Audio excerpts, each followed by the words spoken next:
5:41 in the morning. The alarm has not gone off yet. It never gets the chance anymore. He is already awake, staring at a ceiling he has memorized in the dark. Next to him, his wife is asleep. She thinks he has a job. He has not had a job in 41 days. This is one day, an ordinary Tuesday. Nothing dramatic happens in it. That is exactly why you need to see it. Because the expensive part was never the layoff. The expensive part is the silence. 5:52. He gets up before the alarm so it doesn't wake her and start a conversation. He showers. He shaves. Men who are unemployed stop shaving. He knows that, so he shaves. 6:15. He picks the blue shirt because he wore the gray one Thursday and she notices things. He ties a tie. Nobody will see the tie. He ties it anyway. This is not vanity. This is a man holding a costume together with both hands. 6:31. Coffee. He fills the thermos because buying coffee out costs $4.50. $4.50 a day is $90 a month. He knows that number now. He knows all of them now. 6:40. His daughter comes down for cereal. She is 9. She asks if he is picking her up Friday. He says yes. He has nothing but time on Friday. She doesn't know that. 6:52. His wife comes down. She asks how the Peterson account is going. There is no Peterson account. There hasn't been for 6 weeks. He says, slow, meetings all day. She says, poor thing, and kisses his cheek and hands him his keys. 7:04. He backs out of the driveway with a briefcase holding a dead laptop and a phone charger. This is the moment, every single day, where he could turn the car around and say one sentence. He doesn't. He never does. And let's talk about why, because it isn't stupidity. When he was 11, his father was laid off from a plant and told the family 6 months later. He learned something that year that he has never once said out loud. He learned that a man's job is to absorb it, to be the wall the bad news hits.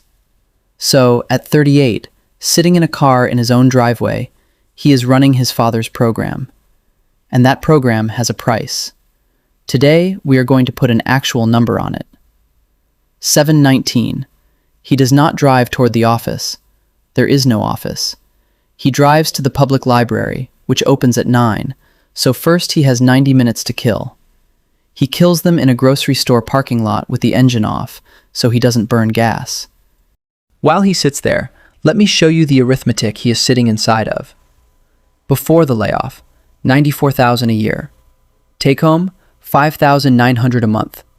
Fixed costs, $2,200 mortgage, $410 car, $380 for after-school care, $600 groceries, $280 utilities, $190 phones, $140 insurance, $90 internet, $4,290 a month before a single unplanned thing happens. His severance was 8 weeks, $11,400 after tax, paid in one lump. $11,400 divided by 4290 is 2.6 months. He is on day 41. He has about 4 weeks of oxygen left in the tank. Their emergency fund is $9,100. He has not touched it because touching it makes it real. Unemployment pays him $480 a week, $1,920 a month. So the gap is $2,370 every month, quietly. And here is the part that matters. She does not know there is a gap, so she is still spending like the gap does not exist, because from where she is standing, it doesn't. Last week, she bought a $200 rug for the entryway. He said it looked great. The rug is not the problem. The problem is she was flying blind, and he is the one who blindfolded her. 9 o'clock. The library opens. He takes the second table from the window, the one near the outlet. He opens the laptop and gets to work, and the work is real. This is not a man being lazy. He has sent 406 applications in 41 days, roughly 10 a day, every day. He has had 11 phone screens, 3 second rounds, 1 final, 0 offers. 10:22. He rewrites a cover letter for the 9th time this week for a job he is overqualified for. He deletes his master's degree from the resume. Not once. He does it for every posting now. He has learned that being too good for a job gets you rejected faster than being not good enough. 11:15. A recruiter emails. Subject line, quick chat? His whole chest goes light. That feeling is chemical. It will be gone by 3, and he will pay for it with his entire evening. 11:40. His wife texts, "Don't forget Maya's field trip form. It's $65. He opens the banking app. Checking balance, $1,308. He types, "No problem. I'll do it tonight." He does not type anything else. $65 is not a lot of money. $65 is also 5% of everything he has. 12:05. Lunch. A gas station turkey sandwich eaten in the car. $2.89. She texts asking what he's eating. He says the team went to the Thai place. He can taste the lie. 1:30. The recruiter call. He takes it in the car, windows up, engine off, sweating through August. It goes well. It goes genuinely well. 22 minutes. They say next steps this week. He hangs up and lets himself imagine telling her at dinner. He actually plans the sentence. He is going to say, "Babe, sit down. I have to tell you something." But it's already fine. That sentence is beautiful. That sentence never gets said. 2:45. He drives back to the library and refreshes his inbox 109 times. 3:58. Nothing. 4:30. Nothing. That's it. That's the whole event. Nothing arrives, and something inside him goes flat and quiet. And now, watch what the money does the moment the mood does that. 5:10. He stops at a pharmacy and buys nothing he needs because he is somewhere nobody knows him. $12 on a phone case. Not because he wants it, because buying something feels like being employed. Financial counselors call this comfort spending. It shows up in almost every collapse, right after the first big hope dies. It is never the thing that ruins anybody. It is just the tell. It is how you know the story has turned. 5:22. He sits in that lot and does the thing he has been not doing for 2 weeks. He opens the credit card app and taps transfer. $2,000 into checking. The rate on that card is 24.99%. He does the math anyway, out loud, alone. $2,000 carried for 1 year costs him $500 in interest. $500 is Maya's field trip, 7 times over. He knows that. He does it anyway. And here's the thing. He is not doing it because he needs $2,000 today. He is doing it so the balance looks normal, in case she happens to open the app tonight. Sit with that. He is borrowing at 25% to protect a number she might glance at. That is what secrecy costs. Not metaphorically. $500 in year 1, plus everything it stacks after. 5:51. He drives home. 14 minutes. He uses all 14 to rebuild his face. He practices in the rearview mirror at the light on Bell Road. Neutral. Slightly tired. Normal Tuesday tired. 6:05. He walks in. "Hi, babe. How was it?" "Long. You know. Same." 6:30. Dinner. Maya talks about a boy in her class who eats glue.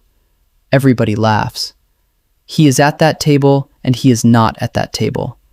He is doing arithmetic under the tablecloth. 26 days. That is what the transfer bought him. 26 more days of being fine. 7:40.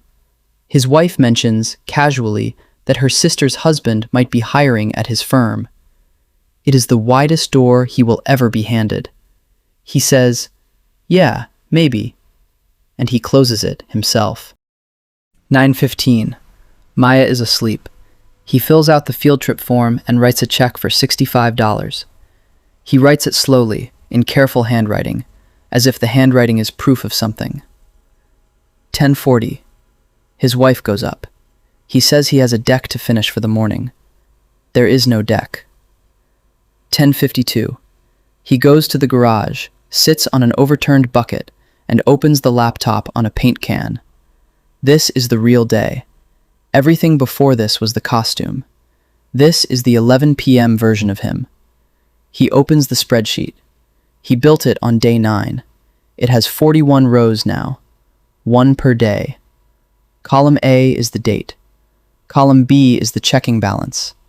Column C is how many days until 0. Today, column C says 26. On day 9, it said 71. He has watched that number fall for a month and a half and told exactly nobody. 11:20. He opens the retirement account. Balance, $38,100. There is a button on that page that solves the next 4 months. He has hovered over it 11 times. Cashing out $38,000 at his bracket costs about $11,400 in tax and penalty. He would clear $26,700 and erase roughly $200,000 of future compounding. $200,000 to buy 4 months of not having one conversation. He closes the tab. Tonight, he closes it. He will not close it every night. 11:48. He goes upstairs. She is still awake, reading. She says, "You okay? You seem far away." And there it is.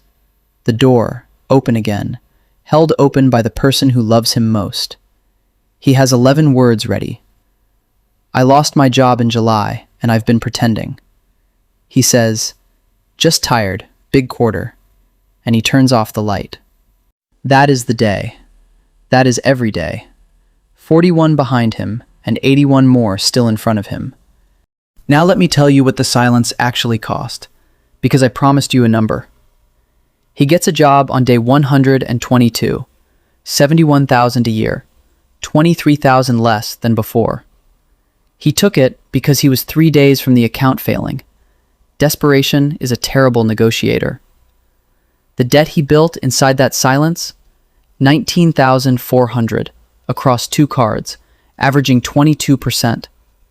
He pays it off over 4 years. Interest paid?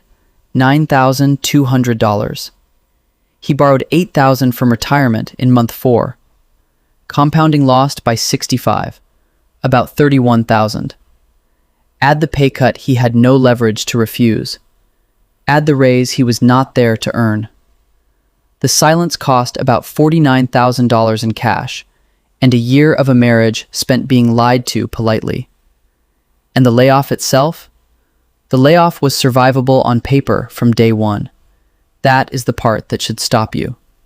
2 incomes, $900 a month cut from spending, and 1 honest sentence, and the math simply works. She finds out on day 62. Not because he tells her, because a letter arrives about extending his benefits. She reads it standing at the mailbox. He watches from the window and knows, instantly, that it is over. She does not yell. This is the part that men who do this never predict correctly. She sits down on the porch step and says one thing. "Why didn't you let me help?" Not, "Why did you lose the job?" Not, "How bad is it?" "Why didn't you let me help?"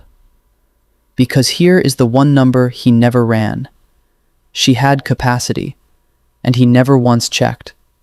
She could pick up $1,100 a month in extra shifts. She would have, that week, without being asked twice. $1,100 a month against a $2,370 gap. 1 car for 6 months. Pause the after-school extras. The gap closes. It just closes. $49,000 of damage, undone by a conversation that takes 9 minutes. This is not a story about a man who was bad with money. He was excellent with money. His spreadsheet was immaculate. It is a story about a man who thought his job was to be the wall and forgot the wall has a family behind it. So here is what I want you to take away from a Tuesday where nothing happened. Money problems do not compound on the day they start. They compound on the day you decide to carry them alone. The interest rate on a secret is higher than the rate on any card in your wallet, and nobody mails you a statement for it. You just pay it, every month, in a currency you cannot see. If you are the man in this video right now, 41 days in, tie on, nowhere to be, you are not a failure. You are running somebody else's program, and you are allowed to stop running it tonight. The sentence takes 9 minutes. The silence takes 4 years and $49,000. Say the sentence.